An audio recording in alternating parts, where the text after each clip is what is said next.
Good evening. Thanks so much for watching. So where does Laura Kelly stand on transgender athletes playing school sports in Kansas? It's a question that's taken over the governor's race recently. Laura Kelly's push to allow men to compete against girls in sports. Of course men should not play girls' sports. A KAKE senior political reporter, Pilar Pedraza, dug into the facts behind the question and found that truthfulness is a matter of definition. Because this topic has taken over the governor's race, we're going to look at the debate itself rather than any one specific ad in this fact check. You may have seen my opponent's attacks, so let me just say it. It's a war of words over where the governor stands on transgender athlete rights. Republican ads have repeatedly attacked her for twice vetoing a transgender athlete ban in Kansas state schools. And that's fact. The governor did veto those bills, saying she was concerned about economic damage to the state from loss of business. She also said the issue should be left up to families, schools, and sports associations. In her latest ad, the governor responded to the attacks. Of course men should not play girls' sports. But which side is telling the truth? We asked political analyst Dr. Russell Arbin-Fox at Fringe University. The truth is going to be, what kind of attitude do you take towards people who transition? He says one key point about Kelly's response is her use of the words men in girls' sports,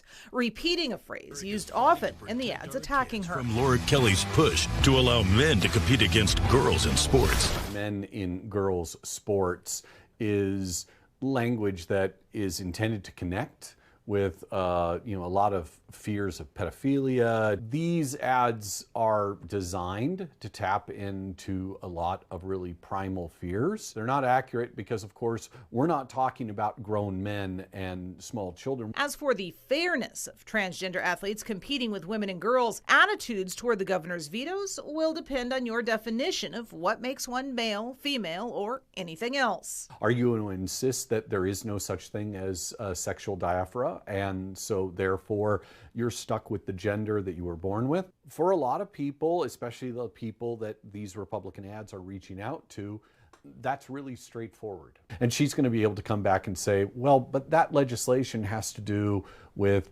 trans women who want to be able to compete. We've also gotten a lot of questions about this ad with a swimmer complaining she was forced to share a locker room with a biological man, a transgender female swimmer. Fox says it's very telling that Republicans had to turn to a national incident involving college students in Kentucky and Pennsylvania to find any claims of injury.